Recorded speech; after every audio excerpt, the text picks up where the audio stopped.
الحمد للہ رب العالمین والصلاة والسلام علی سید المرسلین اما بعد اعوذ باللہ من الشیطان الرجیم بسم اللہ الرحمن الرحیم۔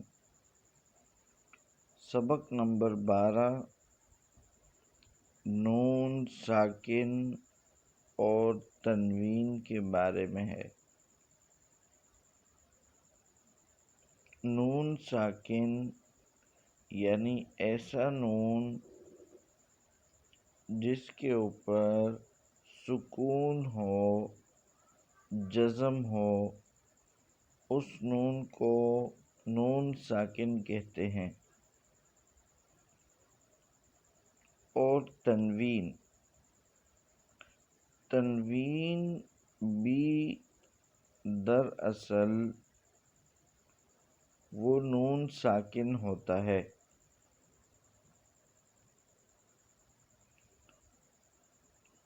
تنوین بھی دراصل نون ساکن ہوتا ہے۔ اس کی مثال آپ یوں سمجھیں کہ جیسے دال دو پیش دن، دال دو پیش دن۔ اب دال کے اوپر جو دو پیش ہیں یہ تنوین ہے۔ اب ان دو پیش میں سے ایک پیش کو ہٹا دیں تو یہ رہ جائے گا دال پیش دو۔ اور اگر اس کو کھول کر لکھیں یعنی تنوین کو کھول دیا جائے، تنوین کو ہٹا دیا جائے، صرف ایک پیش باقی چھوڑ دی جائے، تو دال دو پیش کو لکھنے کا طریقہ یہ ہوگا کہ دال اور اس کے بعد نون ساکن لکھا جائے گا، تو دال نون پیش دن، دال دو پیش دن کو جب کھول کر لکھا یعنی تنوین کو جب کھولا تو دال نون پیش دن۔ تو آپ توجہ فرمائیں کہ وہ نون ساکن کی شکل میں آ گیا۔ تو اس لیے یہاں پر یہ جو سبق نمبر 12 ہے یہ نون ساکن اور تنوین کے بارے میں ہے، اور تنوین کو ساتھ میں اسی لیے لائے ہیں کہ تنوین دراصل نون ساکن ہی ہوتا ہے۔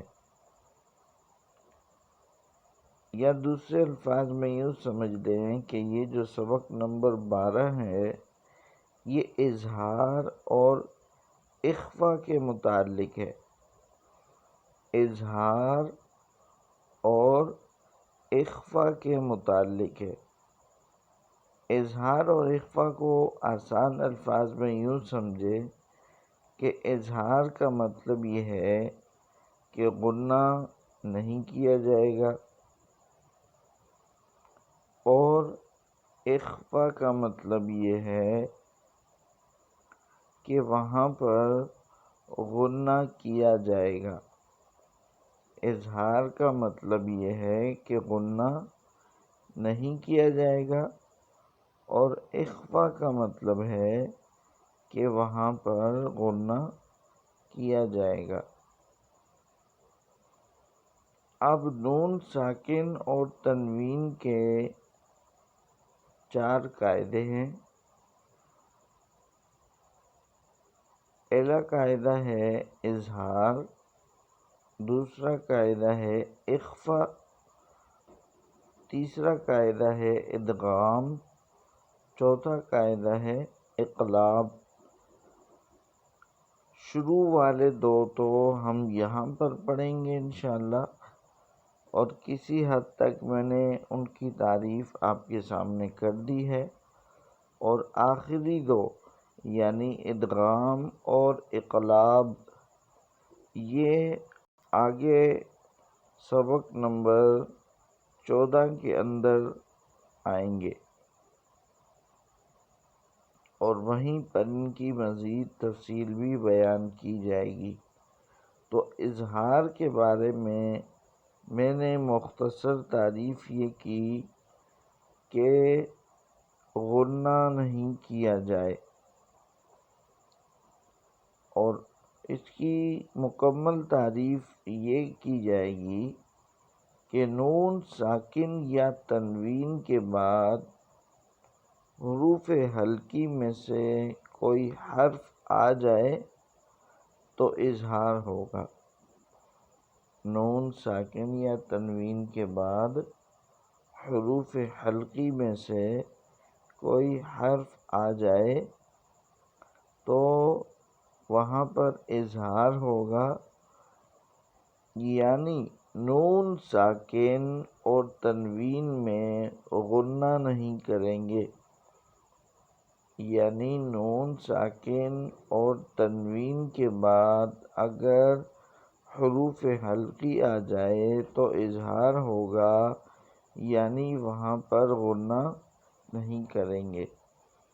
اور حروف حلقی 6 ہیں: حمزہ، ہا، عین، حا، غین، خا۔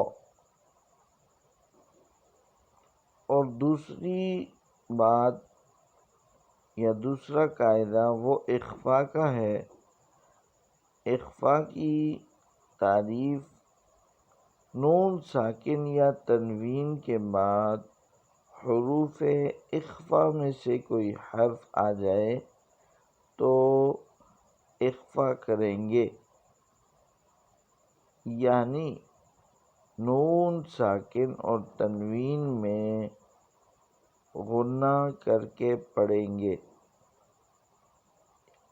نون ساکن اور تنوین کے بعد حروف اخفاء میں سے کوئی حرف آ جائے تو وہاں پر نون ساکن اور تنوین پر غنہ کریں گے، اور حروف اخفاء 15 ہیں، اور وہ یہ ہیں: تا، ثا، جیم، دال، ذال، ذا، سین، شین، صاد، ضاد، طا، ظا، فا،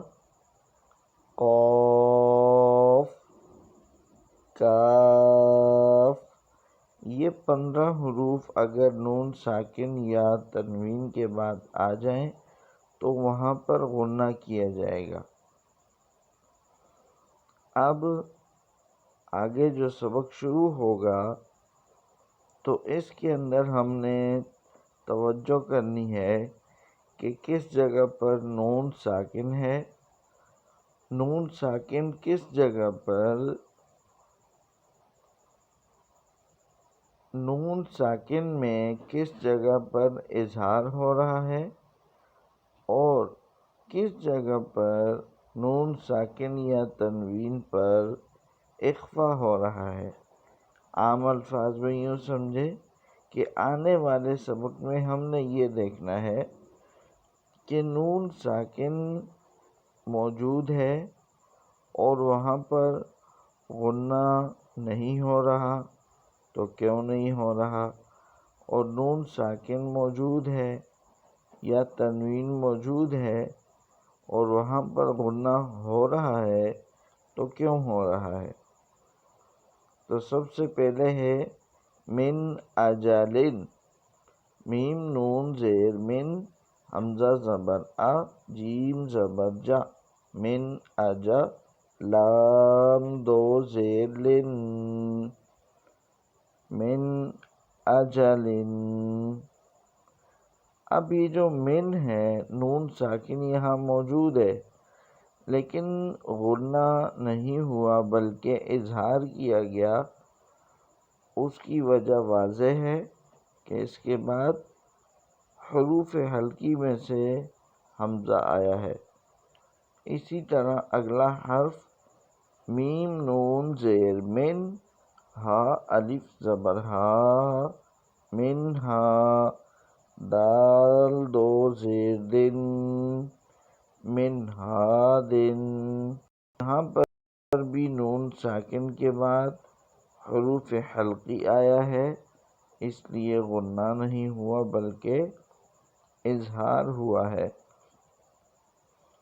من علقن، یہاں پر بھی نون ساکن کے بعد عین حروف حلقی میں سے آیا ہے تو یہاں پر بھی غنہ نہیں ہوا بلکہ اظہار ہوا ہے۔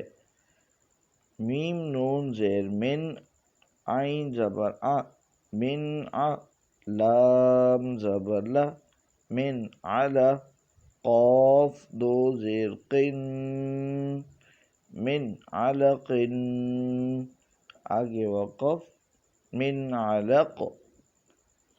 میم نون زیر من، حا زبر حا، کاف یا زیر کی، من حکی۔ میم دو زیر من، من حکیم۔ تو یہاں پر بھی نون ساکن کے بعد حروف حلقی ہے، اس لیے یہاں پر بھی اظہار ہوا ہے اور غنہ نہیں ہوا۔ من غفور، میم نون زیر من، غین زبر غ، فا واو پیش فو، من غفو، را دو زیر رن، من غفور، آگے وقف، من غفور۔ یہاں بھی نون ساکن کے بعد حروف حلقی میں سے غین ہے، اس لیے یہاں پر بھی غنہ نہیں ہوا اور اظہار ہوا ہے۔ میم نون زیر من، خا واو زبر خو، من خو، فا دو زیر فن، من خوفن، آگے وقف، من خوف۔ یہاں پر بھی غنہ نہیں ہوا اس لیے کہ نون ساکن کے بعد خا حروف حلقی میں سے آیا ہے اور یہاں پر بھی اظہار ہوا ہے۔ اللہ تعالیٰ سمجھنے کی توفیق عطا فرمائے۔